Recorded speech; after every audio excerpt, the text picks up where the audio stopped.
Now, the media have gone into a frenzy from the weekend, with many even armchair reporters and commentators are taking clips and spinning their own narrative to it. There's a few here that I can show offhand. The Sun writes, "Despicable. PM slams EDL thugs, pro-Hamas extremists. 126 held, 9 cops hurt in clashes on Poppy Day." That's the Sun. Sunday People, "Look what you've done," with a picture of Suella Braverman at the front. "Braverman must go after 100 arrests in Poppy Day clashes." Dignity and Dishonour, this was the Sunday Express. It says, "As the nation remembers our war dead, extremists from the left and right march for hate." And the Daily Star, I don't know what they were thinking of. They just only done a tiny spread at the top saying March Madness, but the rest is saying our GIMP terror, which obviously I'm not going to read out. I want to stress first before we begin this video that I'm not interested in taking sides. When I reported on the 11th of the 11th, I wanted to go as an unbiased journalist, and I hope that came across that way as I was spilling out clips online on my Twitter account, which you can go and check out for yourself. But when it comes to the truth, when it comes to narratives or propaganda, that's when I'll put my foot in and say, hang on a minute, that isn't right. I was there. Yes, there were clashes on the day, and there were isolated cases of disorder from both sides, having people who separated from the original groups and in isolated incidences caused trouble. I'm not going against that. I'm not saying that it never happened at all from both sides. So I can only show you what I saw and what the media has painted today about this particular incident, and it's totally wrong. A quick shout out as well to my cameraman Ash, who helped get this footage and helped make this day possible. So in this video, I'm going to show you, of course, the clip, unedited, raw footage of what happened just before the 2-minute silence at the Cenotaph. So please, if you're watching this on X, click the link in the description to the full video, and I've left timestamps for you to continue to this point, or if you want to just watch the clip for yourself, you can find that in the timestamp. So a quick recap of the day. So we were told to the lead up of this event that it could be messy because there was already a huge debate on whether the pro-Palestinian protest should have gone ahead despite it being on Armistice Day. Now, I'm not going to get involved in that debate. You can make your own minds up on whether you think that it should have gone ahead or not. There was calls that this could be either a trap, this could be a false flag. A lot of people posted, including myself, saying don't take the bait, do not go, because the media or the police will either frame you, it wouldn't be fair, and there'll be a lot of knocks on people's doors because of the disorder. There was talks, of course, about agent provocateurs that could be within the crowds of either side to stir up trouble and to instigate clashes. And, well, it looks like a lot of that was kind of proved right. Tommy Robinson was there, and in the week prior to this event, asked for many people to come down to pay their respects on Armistice Day. And it was set up as a kind of, I do want to say it was kind of a counter-protest in a way, because there was fears that the pro-Palestinian march was going to go near the Cenotaph, when in fact the BBC released a spread showing the map of where the protest was going to happen, and these two times were almost conflicting. That wasn't the case. There was no disruptions at all at the Cenotaph. Now, because I wanted to show both sides of the story, I went to Tommy's rally first and to speak to Tommy before he went and met his crowd that he asked to come down at Embankment to then walk to the centre of London. Take a look at this interview. I talked to him about how he's the most talked about man in the country right now, along with people have warned about a false flag potential or a trap, and I wanted to get his thoughts on that, and his reinstation of his Twitter account or X account, which I wanted to ask whether it was weird considering the timing of both the Israel-Palestine conflict and the PR war that was happening online. Take a look. So, arguably, the most talked about man in the country right now. How does that feel? It just feels ridiculous that you've got so much Jew hatred, you've got so much anti-Semitism, you've got so much hatred against non-Muslims, you've got terrorist organisations flying their flags in our capital city, you've got the police doing nothing, and everyone wants to talk like I'm the problem. It's insane. People have watched for the last 3 weeks and seen our war memorials desecrated, our monuments desecrated. They've seen liberties taken every single day, in the name and in support of Hamas, a terrorist organisation. And now all the politicians and everyone wants to act like Suella Braverman's a problem. I find it mad that it's Armistice Day. I find it mad that the police, Mark Rowley, says he can't ban the march. You banned all our marches when we were the English Defence League. You're lying. You can ban the march. You're not willing to ban the march because you're scared.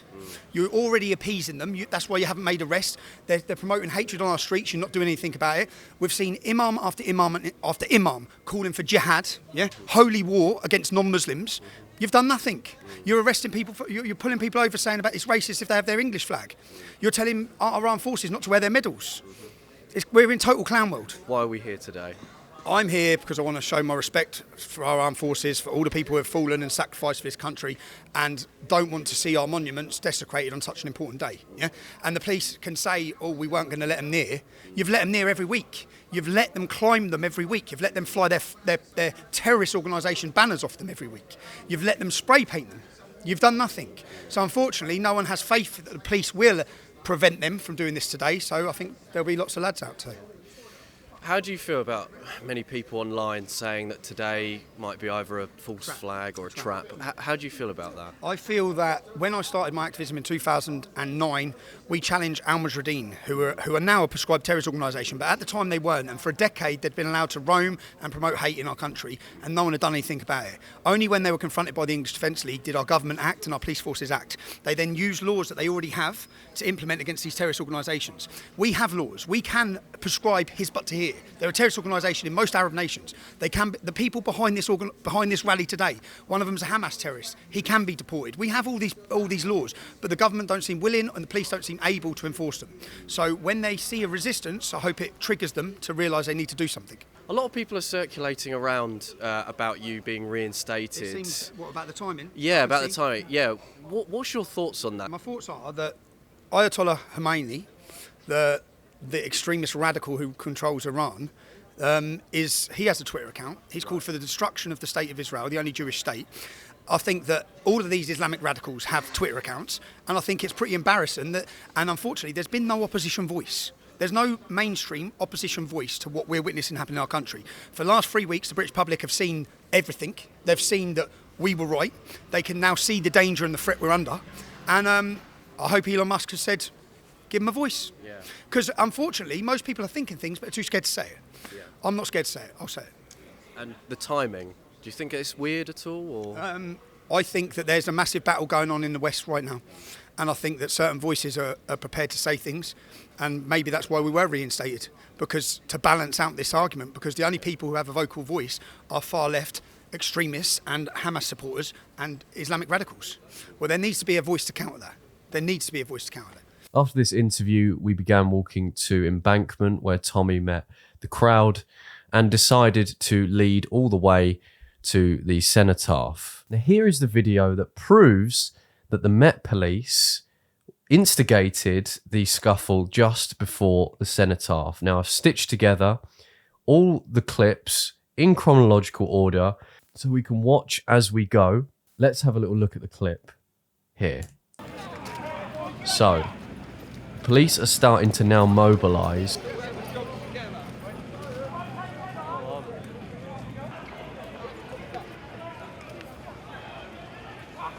This is where people are starting to descend upon the police, where you will see in the next clip that the police suddenly formed a line.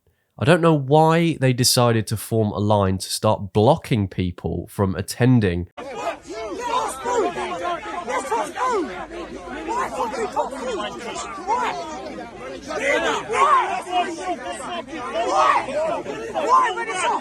People then rushed in confusion to what has happened, and you can see here police pushing everyone back with batons.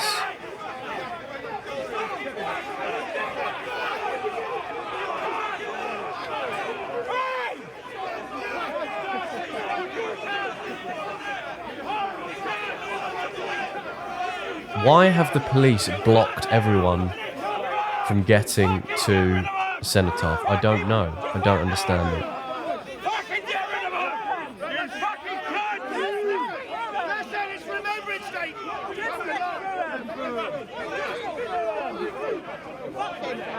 Push me out of the way, you fucking troubles!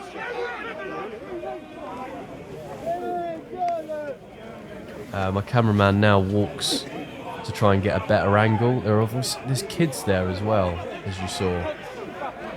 I don't know why they thought it was a good idea to block, which causes way more of a hazard.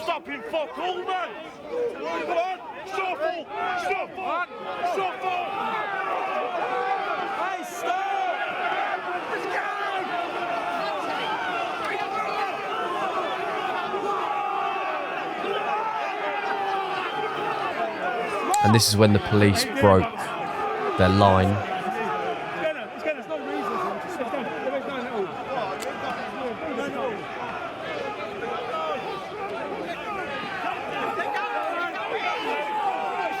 Two police officers on the side.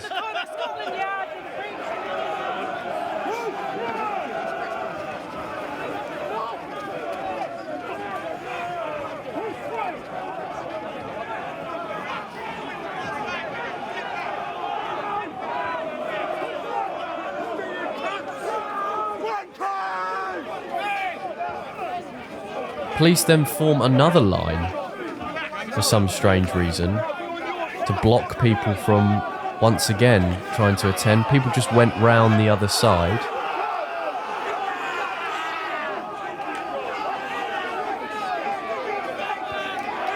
People trying to just walk through, police just pushing them back.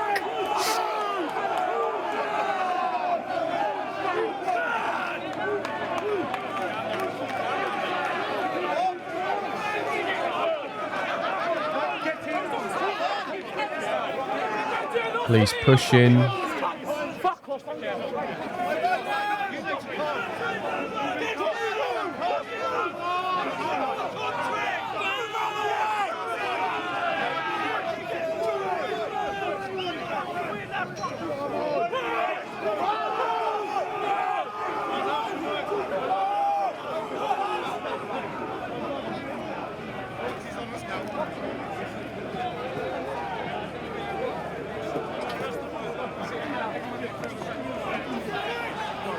And as you can see, the police then go to the side and allow people to start walking through.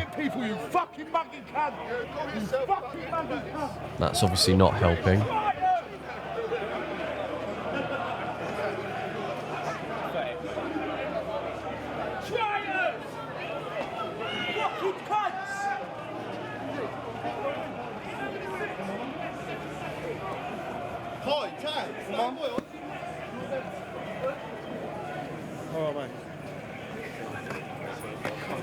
Cameraman's getting to a better angle to try and understand the situation.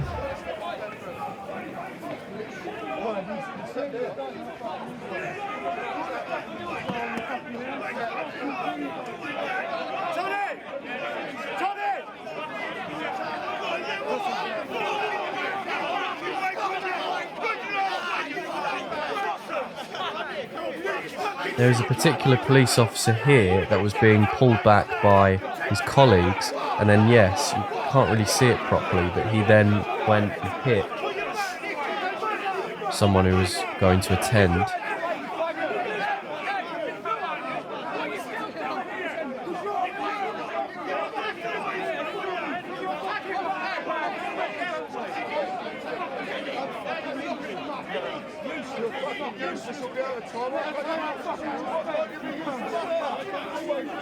And then everything carried on. People started continuing to walk, and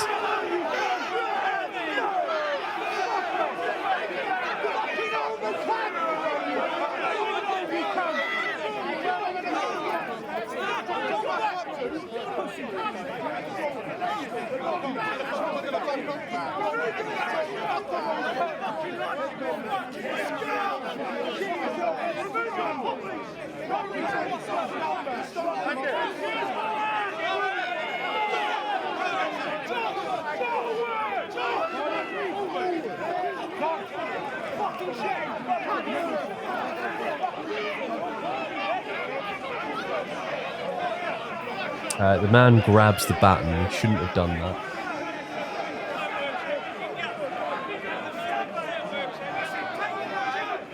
Take your children to work, week! You fucking cunts! Shut yourselves last week for the Palestinians, didn't you? Fucking big bikes! And then look, people just continued to walk to the Cenotaph.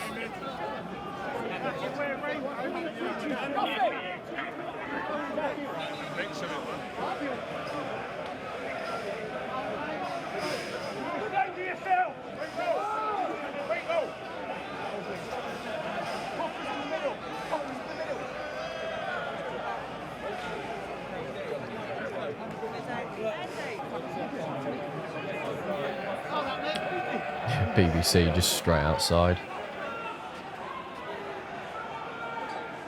And this was the after, when the police weren't in the area.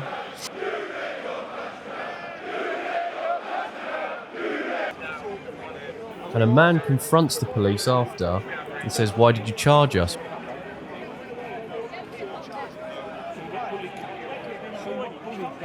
You didn't all need to charge, though, fella, did you? I wasn't charging you, let us through. You always get a little bit, mate, yeah.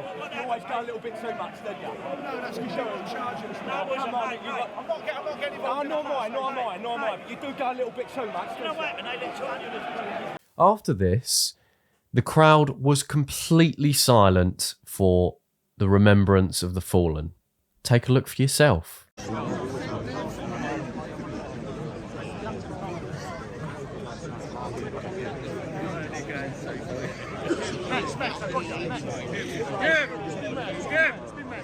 Everyone put your phones on silent!